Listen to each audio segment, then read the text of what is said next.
And welcome in, ladies and gentlemen, to another edition of the Talk podcast. I'm Harrison Reno. Alongside me, Dan, Kylie. Dan, it's college football playoff weekend, baby. We finally made it. Worth watching next week or My tomorrow. bad. You were muted.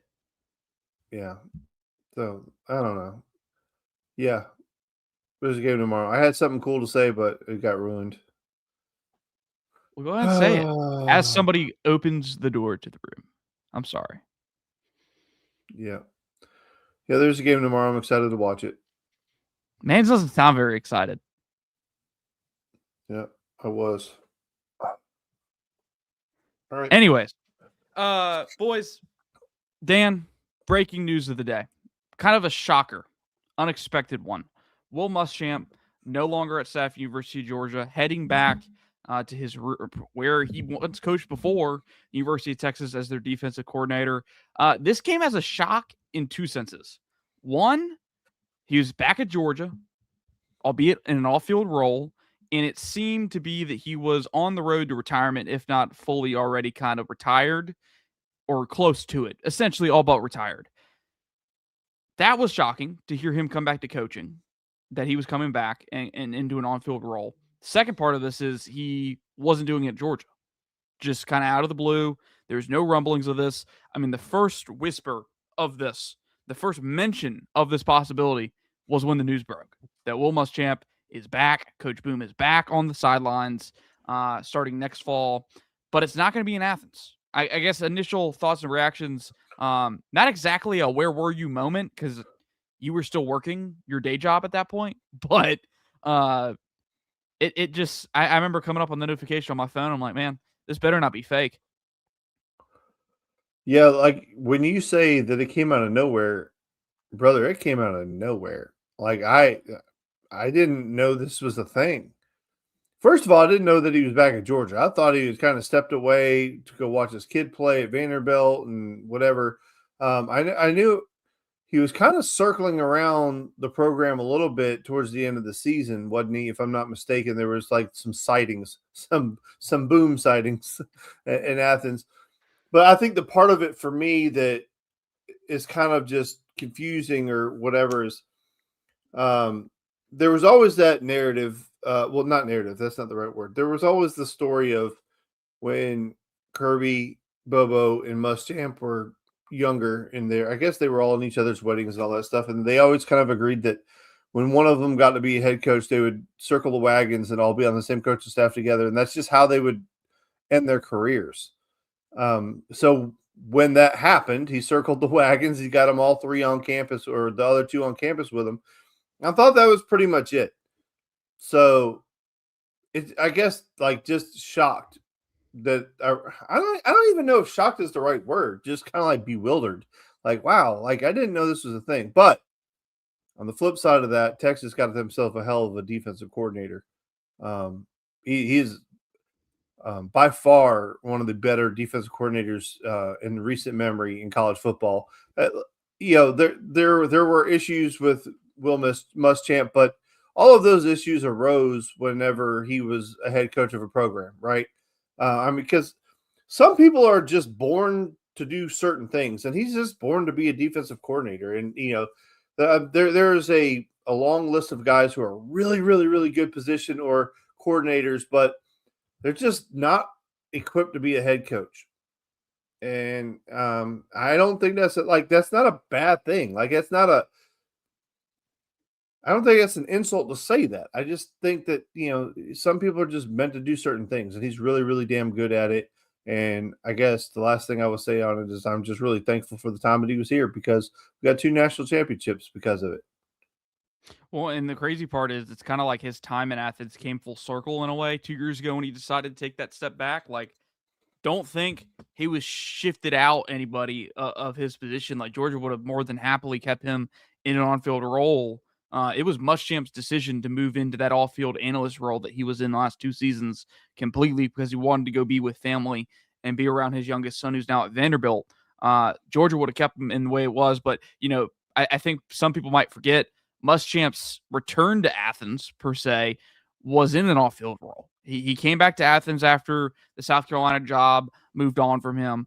And then he was kind of like a quality control guy. And it wasn't until Scott Cochran obviously took a leave of absence as he went into rehab, as we have now found out, that Muschamp was elevated into an on-field role. Special teams coordinator for that national championship run, and then Dan Lanning leaves after that first championship, and Muschamp's kind of elevated back into working full-time with the defense, co-defensive coordinator alongside Glenn Schumann, does that for, I believe, 2 seasons, and then he's back kind of in that all-field role. So, Dan, I think my overarching takeaway, much like yours, is like, hey, this is a tremendous hire by Texas. Obviously, this is a guy that they're familiar with, a program he's familiar with. It just, from Georgia's perspective, this is now the second season in a row where you're dealing in a world where you don't really have Muschamp as a day-to-day on-field asset on the coaching staff. So in some ways, I'm like, it couldn't have come at a better time for Georgia because you're already, you've already been working without him in a sense. I mean, he's basically been a paid resource off the field for you. Whereas, if this was 3 years ago, you're losing your co-defense coordinator and a guy that's helped you recruit some guys. Like Muschamp has kind of distanced himself from being a recruiting asset to you because he's not there in the day-to-day. And I think obviously that would hurt Georgia's program even more if it was timing-wise. But the other part of this, Dan, that shocked me was, I mean, we've done 2 or 3. No, probably 3. It was 3 now. We've done 3 Texas-Georgia matchups previews for them. And each and every time we talked about how Texas defense was pretty stout. Like, this wasn't a team that struggled defensively. Maybe this year more so than the years past. But still, they were a really good defense this year. And they moved on from a coordinator that seemingly was considered one of the best in college football. And I just looking at the reactions to social media, it's like a lot of Longhorn fans were saying there's maybe only 5 defense coordinators that we would move on from Kukowski for. He's like, it's just crazy that Muschamp's one of them. Like, I didn't think Muschamp was going to be leaving Athens in anything other than maybe like an official retirement anytime soon. And now he's back. And is that Georgia's direct competitor, Yeah, I saw some funny stuff on Twitter today where somebody was saying we should hire Florida or Texas's defensive coordinator is one of our defensive coaches, and it'd kind of be like a trade. And then, like one of the things that I would say is that this kind of opens the door for something that I talked about as soon as Mark Stoops got fired.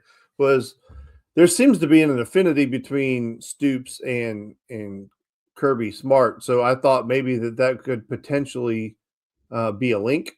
I've seen some people say that, yeah, that could happen. I've seen some people say there's no chance in hell that would happen.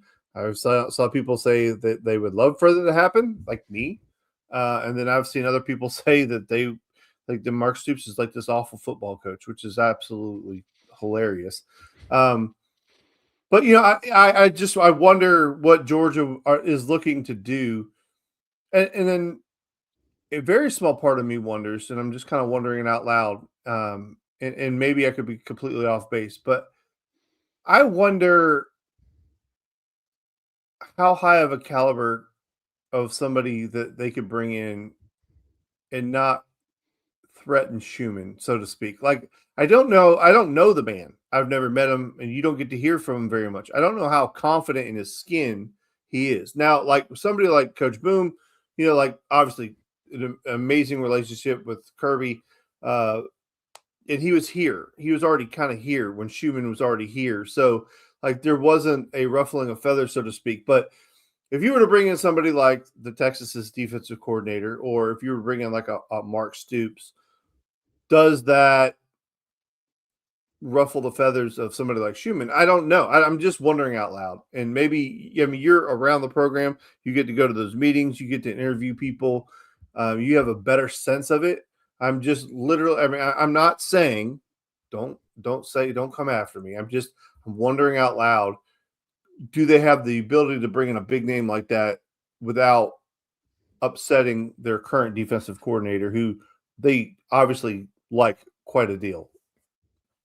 I think they do. I don't, because I think if you take yourself back, like Muschamp was kind of that same type of addition in terms of big name. He's been there, done that. And granted, it's a little bit different because obviously he came in a totally, completely off-field role to start because there wasn't a spot open on staff originally. And then that spot did come available unexpectedly and he got elevated. And then you see just after that, he gets moved into a co-defense coordinating role alongside Schumann. So I wouldn't put it past that maybe you see another big name, like another Will Muschamp type figure, maybe come in the Georgia staff. It seemed like it's kind of been a trend over the last few years. Maybe not quite as big of a name as Muschamp over these years, but I mean, you see a Travaris Robinson come into the program, join the program, and really kind of be the replacement on field for Muschamp as that safeties coach. And remember, this is a guy that was Will Muschamp's right hand man. Was with him at Florida. Was it with him at South Carolina?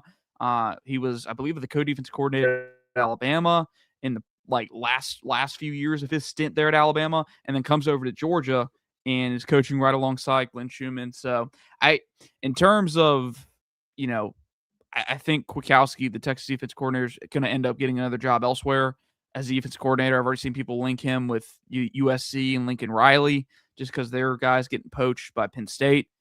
What a role that is. Mark Stoops would be interesting, Dan. That would be interesting because I mean, we don't want to get into, we're it's just two guys talking at this point, but it would be interesting to have that quite of a coup in terms of another former head coach on staff, because for a little bit there, you looked at Georgia staff, you're like, man, former head coach and Will Muschamp, former head coach and Mike Bobo, former head coach and Kirby Smart. Like, there were several guys who had been there and done that in terms of being the head guy. And you're talking about replacing that with another potential head coach would be an interesting figure. Yeah, I not the news I thought, Dan, when we turned on, when I opened up the show sheet this morning and was looking at, kind of what we wanted to do today. I did not think we'd have any really coaching related news, especially on the Muschamp front, because he's been so much of a, at least publicly, a non-factor. Like, the only time people talked about Muschamp these days was when the defense was playing bad. And it's been a couple weeks since anyone's had really anything substantial to say about that unit. But I think we're both in agreement here. You'd rather have Muschamp on staff at Georgia than not have him on staff. And you'd most definitely rather have him on staff than having him at a direct SEC competitor. And I think from his perspective, maybe this, I mean, it makes sense for him. If he really wants to coach again and wants to stay in the game, I get it. You could be comfortable and you could stay at Georgia and you could do it at Georgia. But this is a place where he's going to go. He's been there before. But more importantly, he's going to be the guy calling the shots. He doesn't have a defensive-minded head coach with him. There's not several cooks that are going to be in the kitchen that maybe, there would be at Georgia between Schumann, Smart, a couple other guys, Travaris Robinson. Like, there's a lot of cooks in that kitchen. And maybe that's on top of the money, which apparently he might be on pace to become one of the highest paid coordinators in college football right now. On top of all of that, that's I can certainly see the appeal in why he would take this job. I guess the only other question that I have, and then we could wrap it up, is does somebody like T-Rob follow him? It will be interesting. I think that's the interesting part. I think that's where you, like, on the surface, obviously, like, we've covered it ad nauseum already about we would love to have Will Muschamp on the staff. But just him going is not a big problem because he hasn't been that involved. So, but if he starts to take a lot of the coaches with him, then you're in higher mode last second, and that's never a great place to be. So anyway, all right, we can move on. I just was wondering out loud on that too.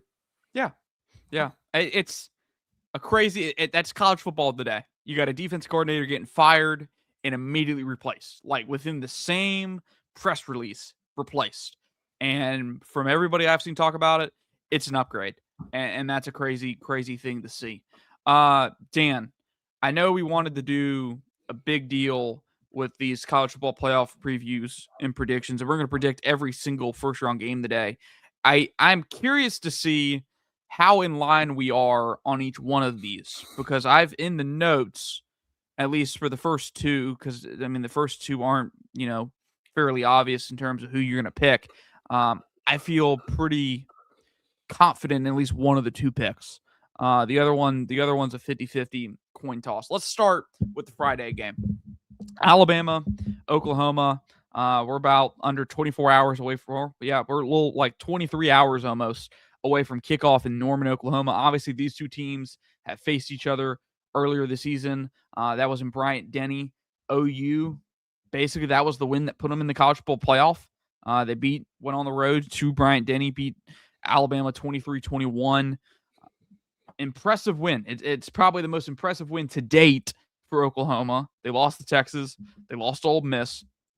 And you bounce back and you get a win despite being horrible on third down. Dan, this game was Oklahoma was +3 in the takeaways. +3, and they win by 2 points. And, this was kind of the start of kind of right in the middle of what we've called kind of the fading of Alabama this season. Like, they haven't played their best football over the last 4 or 5 weeks of the season. And this was kind of the exposure of that. And now you get into the playoffs. They're the first 3-loss team to be in the playoff. They have a chance. They have a chance to avenge this matchup. I'm going to be honest. Before kind of turning it on and rewatching that game on tape and seeing all that, I was leaning Oklahoma in this matchup. But ever since I rewatched it and I started thinking about it a little bit more, I'm leaning Alabama in this matchup in a rematch scenario, even though they're on the road. So I think this is a really juicy game. Like, there's so much meat on that bone where you can approach this from so many different angles. I think one of them is, if I'm not mistaken, that was Mateer's first game back from injury when they played Alabama. Did I got that right? It was one of his first. Yeah. So anyway, he's healthy. He's had time to heal. It's been, I believe, three weeks since they last played a football game, or 4 weeks. It's been a minute since they last played a football game. So he'll be healthier. I think Oklahoma's defensive line is incredibly talented, and they've been getting their flowers of late. But like with Alabama, I think one of the things that is starting to happen is people are starting to realize that they don't have Nick Saban anymore. And I'm so guilty of this. Every single Alabama game, I was giving them the benefit of the doubt. I was kind of giving them the Nick Saban tax, right? Where you just knew he was going to make a call, make a play, make a decision that's going to have a positive outcome on the game for Alabama, and then they were going to win. And I think DeBoer kind of got away with that a little bit, where people were still intimidated by him, but people are starting to see the cracks in the armor, and they're kind of going after him a little bit. And then also on top of that, Alabama's kind of banged up. Now, granted, they've had 2 weeks now to heal up, and I don't know how healthy you can get in 2 weeks, but better than 1 week, right? So Alabama's going to have some guys back. They're going to be a little bit healthier. I think Jam Miller is going to play, right? He's supposed to play. I believe their starting tight end, Josh Cuevas, is supposed to play. Like, I mean, did you see that media thing they sent out the day after the I haven't seen championship anything. game where they put out like a big press release after this championship game, like a Alabama fact sheet, and it was basically just listing every reason why they should get in. Among those, they listed every single injury and guy that they're supposed to get back if they were to make the playoffs. It was an extensive list. But yeah, they were banged up. Absolutely. They were banged up kind of toward the end of that season, and now you're getting to a point where they're supposedly getting healthier and getting back to whatever full strength looks like, or as close to full strength as possible. So we'll see. This matchup's so intriguing to me because obviously you have the first game that factors in here, and even though they were -3 in turnovers, Alabama had every chance to win this game. But I mean, stylistically, these two teams are very similar. They're both live and die by their quarterback. And I would say Oklahoma's been winning kind of more in spite of their quarterback. Mateer's not looked the same quarterback since he got hurt, has looked far from it. Whereas Ty Simpson has played his best football early in the year, but has kind of tailed off here. I found this. ESPN in kind of their previews put this stat out, Dan. In his first 10 FBS games, Simpson was completing 67% of his passes for 7.4 yards per dropback, had an 81.1% catchable pass rate. In his last 2 games, he's down to 51% completion rate, 3.7 yards per dropback, and a 70.3% catchable pass rate. Not great from Ty Simpson. Granted, that's a 2-game sample size versus a 10-game sample size. So we're kind of nitpicking here. Like, you kind of expect the 2-game maybe not to look as good as the 10-game sample size. But it does make you wonder kind of where their offense is at, because they can't run the ball. They're 118th in rushing. They remind me of last year's Georgia team. They're having to throw to win games. And one of their best receivers is dropping the ball, has like a 13% drop rate. Ryan Williams, the 18-year-old now. So, but on the flip side, OU ranks 106th in rushing. Yeah, that's true. It feels so much like a flip of the coin matchup. I have zero confidence in this one at all, because if you tell me Mateer comes back and looks the best he's looked since the injury, then Oklahoma wins this game, in my opinion. Yeah. So finishing the point I was trying to make is that Alabama started off hot. Oklahoma started off hot. They're both kind of struggling right now. Alabama more beat up than Oklahoma is. They're at home. I think I was Alabama on this game. I was the entire time. And now I think Oklahoma wins. It may be close, but I think Oklahoma wins. I don't know. I don't have any reason to believe. I don't have any reason for it. Like, I have not really watched hardly any Oklahoma football this year. I've only watched Alabama a couple times. I'm not well versed in what each team does extremely well, but I've just come around to Alabama's kind of trending down, and Oklahoma is not tailing off nearly as fast. But the time off is a big factor. Alabama has played more recently, and they seem to be getting healthy, so that may be an advantage for Alabama. I don't know, but I think being at home should. I mean, this is the first time that we've ever had playoff games on home fields, right? Or what we did last year. Yeah, I'm sorry. I completely forgot about last year because we weren't. Yes, but them being at home should be a factor. It should be a factor.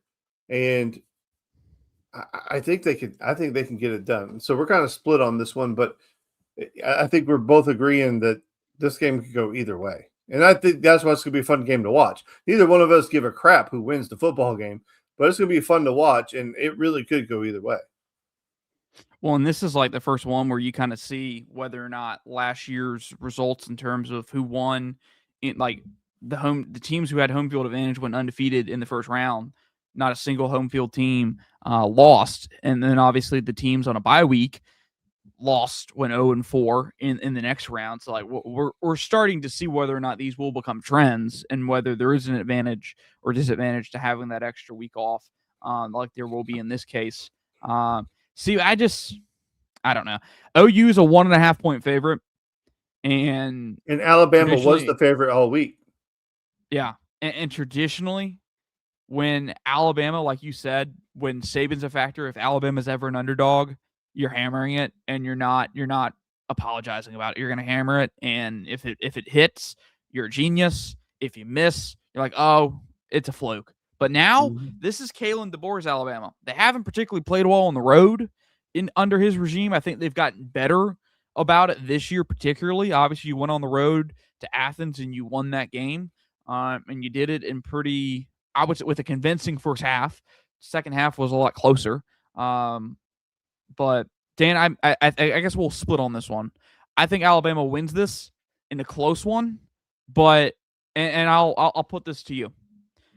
Is it just me, or to me this feels like one and done? No matter who wins, whoever wins this matchup is going to get bounced next round. I don't remember who they played next round. Is it Indiana? Indiana in the Rose Bowl. No, so that's a whole nother thing. I guess we can get to it later, but I don't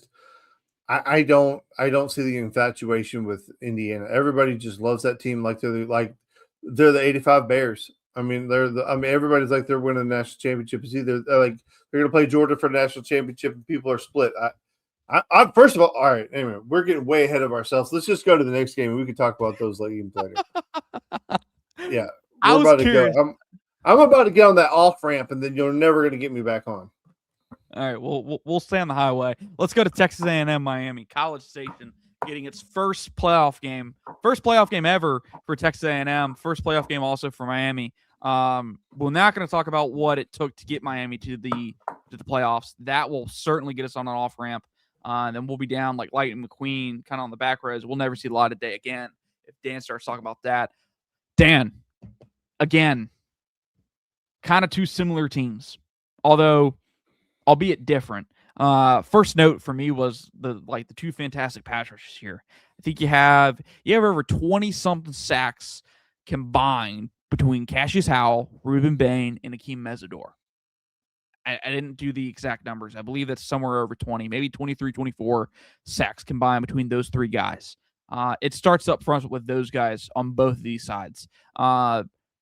Both really stout pass rushers. I believe A&M has the third highest sack rate in the country. I believe they're top 4 still in sacks total as a defense. Miami is certainly up there in terms of NFL-type pass rushers. Reuben Bain has been projected as a top day 1 pick, although it seems like I saw something yesterday that he might even go slide to day 2 for whatever reason.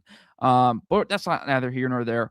Then on the flip side, you have two quarterbacks that, one, Carson Beck, who we know well. Last time we talked about Carson Beck in Miami on this show, we had Miami fans in the comments. Dan was their favorite man of that hour. That was a fun show. And then there's Marcel Reed, who I think played his best football early in the year. And his last time out, we didn't see him. He didn't play particularly too well in the Texas game, but neither did Texas A&M, or neither did Texas A&M as a whole. Dan, where do you lean in this matchup? Because again, Bama OU feels like a coin flip, but this one, to me, at least to me, I didn't think about this game all too much. I kind of knew who I think is going to win this game, and I haven't swayed from it. So I think you have a lot of factors weighing in on this game. You have Texas A&M, who a lot of people thought that was the best team in the country, although Ohio State and Indiana were 1 and 2, but there were a lot of people making the argument Texas A&M was the best team in the country.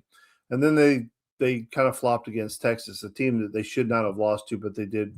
And then you have Miami, who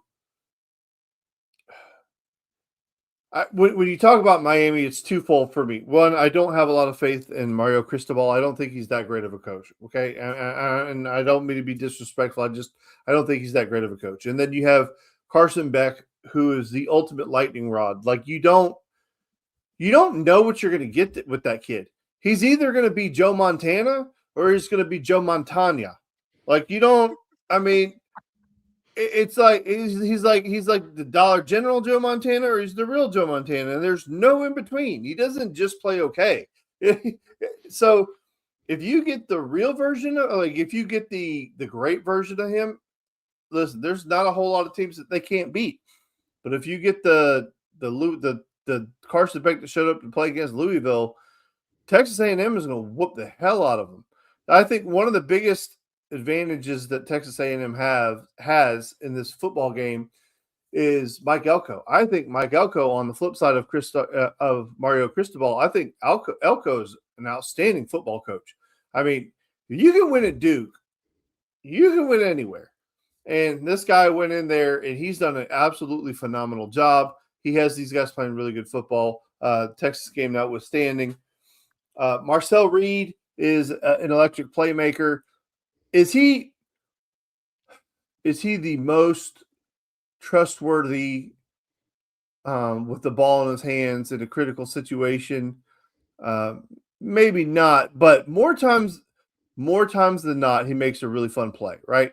And I think an advantage to somebody like Marcel Reed is he can make something out of nothing. Like when the play breaks down, and I'm not saying he's a running quarterback or anything like that. I'm just saying, like, when the play breaks down, he keeps his eyes down the field, and he has the flair for dramatic where he'll make just a great play. Whereas Carson Beck, whenever he kind of gets rattled and things kind of don't go his way, a lot of times he turns it over. So, and then like you said, the running game is obviously important. I think Texas A&M can run it a little bit better than that.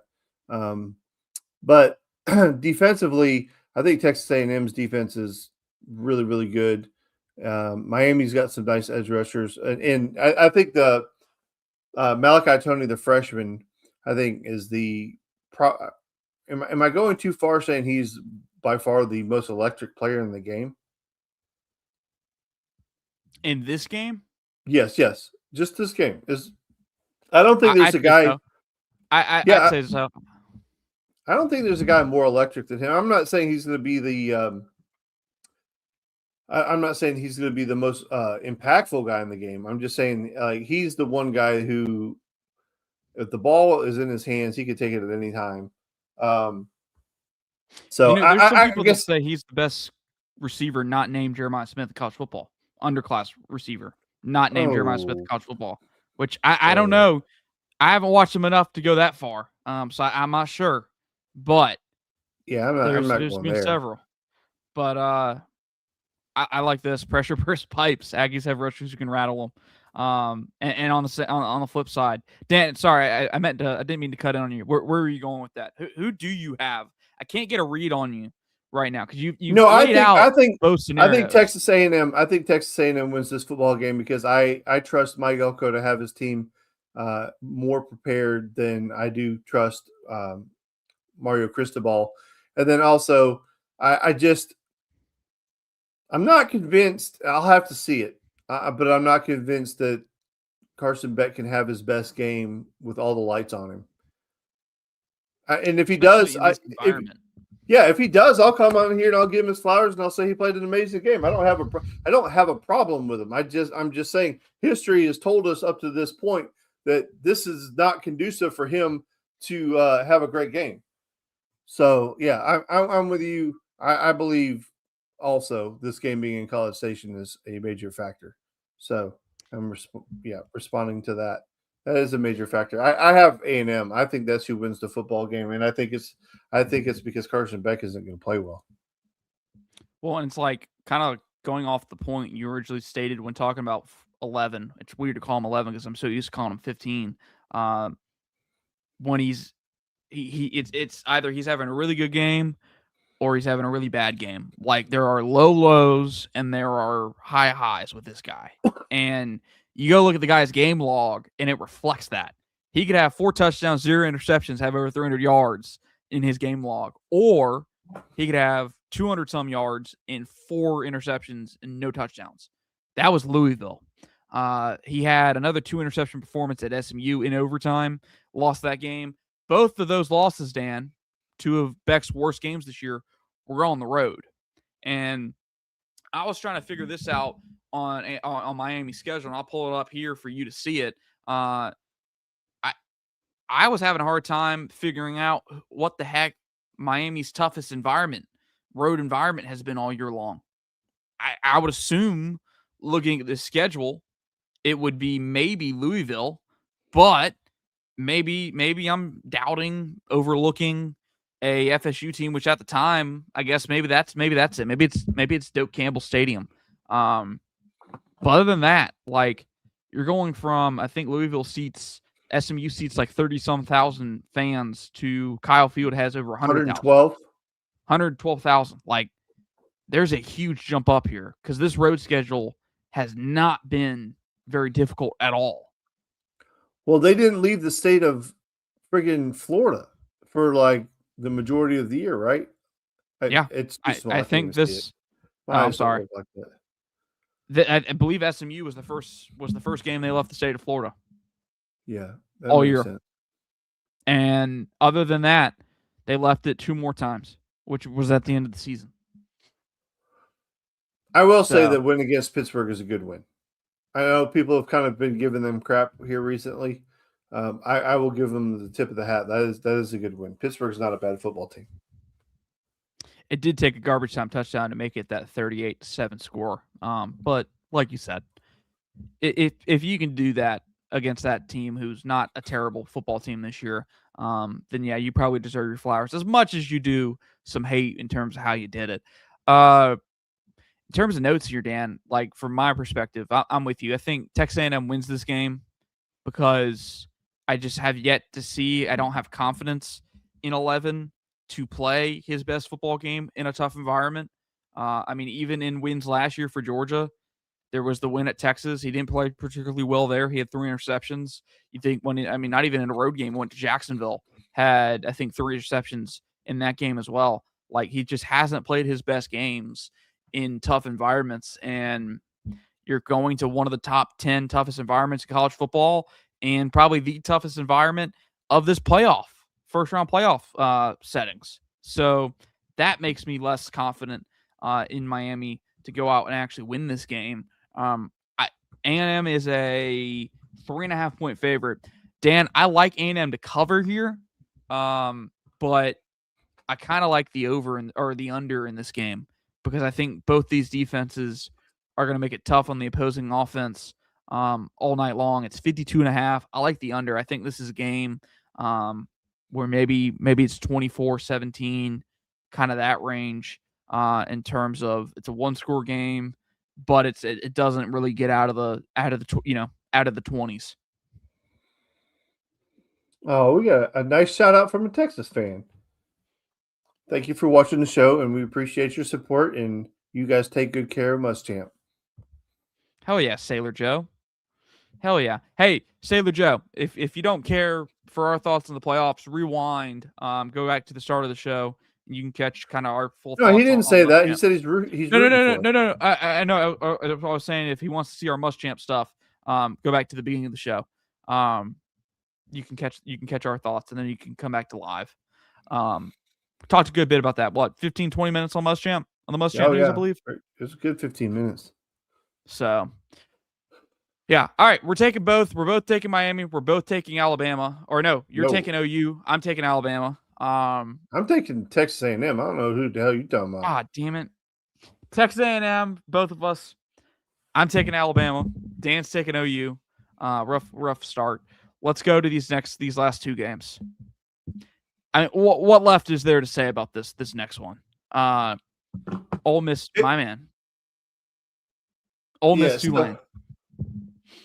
Here's the thing, and I don't know. I mean, you're more connected on the inside than I am with all your writer friends and all that stuff. But if there really is a lot of shit going on in that locker room about the players not wanting Trinidad to play because he's going to opt out as soon as the season's over, a divided locker room is never a good thing going into a playoff game.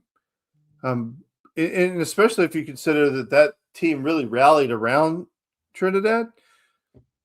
You know, they even made a reggae song about him. Have you not heard the reggae song about Trinidad? Oh my God, I will send it to you after the show. Damn. So anywho, if it, yeah, and then the other part of it is, if I'm not mistaken, Summerall is the coach at Tulane, right? Yes. And he is coaching this game. Yeah. Yeah.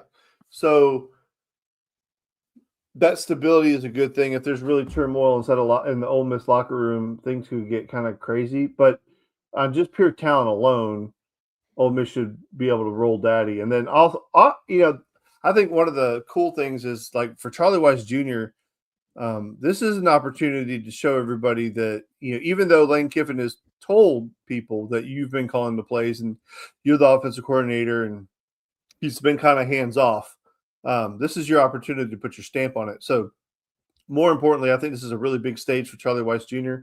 And him coming back, does that mean he's not going with Lane Kiffin to LSU? No, so he is just with Ole Miss through the playoff run, and then he's still set to go to LSU. He's just back. It was kind of weird because typically you don't get on if you're leaving a school unless you're the head coach. When you hop on the plane to go to the other place, you usually don't come back. And he basically had a couple days down in Baton Rouge before rejoining the team. I'm curious about that. It's weird, right? It is, and it just makes you wonder, like, how obviously he's going to want to go win. and, Sure. and want to go as far as he can. It's just it makes for an interesting dynamic from that locker room perspective. Because like you talked about Trinidad Chambliss, there's questions there in terms of what his future is like. And I'm sure there's other players on Ole Miss's roster that are kind of considering what their future may look like past this season. But from a coach, like from a whole team perspective, Dan, there's been so many distractions these last 4 weeks. And there's really only two ways that this turns out. And you know this because you've been on teams. Either it motivates you and it brings the guys together, or it distracts you and it destroys you. And this is the first chance where Ole Miss is going to be able to show us an answer. The coaching aspect of it, I think, is less of a distraction than if it, like I said, and this is all hinged around, is it true or not that there's a divide in the locker room with Trinidad Chambliss? And if that's true, I think Ole Miss could potentially be in trouble. But if that's a manufactured story and it's everybody's on the same page, then Tulane's got no shot. That's kind of where I'm at. It was what, I'll 45? pick I think it was 45-10 when they played earlier this season. Ole Miss won that game. Ole Miss is a 17.5-point favorite. I'm taking Ole Miss to win, and I'm reluctant, but it's Pete Golden in his head coaching debut. I think you want to go out there and send a statement. So I'll take Ole Miss to cover here. Maybe against my better judgment. We got a couple comments here I want to hit real quick. Yes, Lexus driver Muschamp was on staff. He was an off-field role, analyst role, wasn't really there day to day, was more kind of like a consultant, essentially. He says, Ole Miss will win this game going away. UGA, get ready to play Ole Miss. You know the old saying, it's hard to beat the same team twice in the same season, so UGA better prove that to be wrong. Yeah, we'll talk about that. They did with Texas last year. I was just about to say, they beat Texas twice last year, although, like, that mantra's been around. Yeah, for sure. We will I'm a lady. Dang it, boy. Way to go, Harrison. Ma'am, thank you for joining the show. Sorry, ma'am. We appreciate you for being here. Just like we do Sailor Joe and 2 Pete. All right. Last game of the first round. Oregon versus James Madison. Oregon is a 20.5-point favorite. Dan, all I put on the show sheet, and I told you this pre-show before we came on here, and it's in the words, almost in the words of Voldemort, where he says, Nagini, kill. I put Dan Lanning, kill. And that's all I got. I'm sorry, Dukes, but you're the new Oklahoma State of the college bowl playoffs. You might get beat by 70, and it might not ever be close. Maybe for a couple minutes. But Dan Lanning is going to do some terrible things to you this weekend. Yeah, so this game is going to be ugly. And the winner of this game gets Ohio State, right? Double checking. Texas Tech. Texas Tech, okay. That kind of sets up well for Oregon. I've saw people saying that Oregon's going to get killed, but I don't believe that to be true. Oregon is going to – I'm trying to manufacture something for this piece right here, and I just can't. I have nothing to say. That's a terrible thing for a podcast. I don't have anything to say. Oregon's going to absolutely beat the hell out of them. The end. If we're wrong, I won't do a show next Wednesday.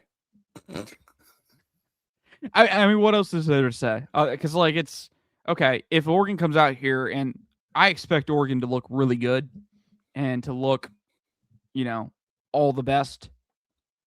And that's all fine and dandy. Like, hey, they're going to get credit. They're going to move on to the Orange Bowl. They'll go play Texas Tech across the country, 10 days later or so. But it's, I put in the notes, it's like, my question is, Oregon's kind of in the same predicament Georgia's in terms of they've been a young football team, a lot of new faces they've played this year. They weren't playing much last year. And now you get to this point in the year where you want to be playing your best football for the next month or so. Is this the start of Oregon's ascension. They've kind of played a 2-game schedule to this point. They lost one of those games in Indiana, and really it's kind of been a 1-game schedule because I can't name off the top of my head another like big time game that they've had. And now you get in a position where you're going to have to play in several big games before you even make it to the national championship game. So I'm curious to see if Oregon's that team that kind of gets hot and plays its way into the national championship game. We won't be able to judge much from this game, whether that's them, because they should, by all means, go in there in Athens and play one of their best games of the season. The only real scenario where you can take something out of this game is if Oregon plays it close and the Dukes, have Dan and I wearing all purple on Sunday because they pulled an upset or actually stayed within 20.5 points of Oregon in this game. So I'm curious to see. Obviously, Alabama, Oklahoma in Norman tomorrow night, going to be a fantastic football game. I don't think that's going to be a slaughter. And then we talk about the next day, noon kick in Kyle Field, Miami and Texas A&M. Those are the 2 least straightforward matchups, although we're unanimous. Texas A&M winning this game, Ole Miss winning this game, and Oregon winning this game. The only one we're split, Alabama and Oklahoma. I'll have to text Kobe and see what Kobe had for all 4, although it's really, I think, only 2 of these where we could be different in terms of picks for these games. Dan, anything else before we wrap it up? No. I guess we're going to do a show on Sunday, right? So show on Sunday, normal time for a Sunday show. This is kind of an unusual week. Unusual day for a show, but had some issues in terms of being able to record a show where I needed to record it. But we got that squared away for today. Anyways, that's gonna be it for the Top podcast. I was Harrison Reno. That's Dan Kiley. Appreciate everybody who hopped in the live comments today to come chat with us, preview these playoff games, and also talk about the news of the day. Will Muschamp leaving for Texas and that defensive coordinating job. We will be back Sunday at 8:30. Reacting to the college football playoff first round games and to begin to dive in to the winner of the Ole Miss Rebels in Tulane. Obviously, Dan and I both heavily expecting Ole Miss to be the team that advances to the All-State Sugar Bowl down there in New Orleans to play Georgia. Anyways, we'll see you back in a couple days on Sunday night for the Top podcast. Go Dogs.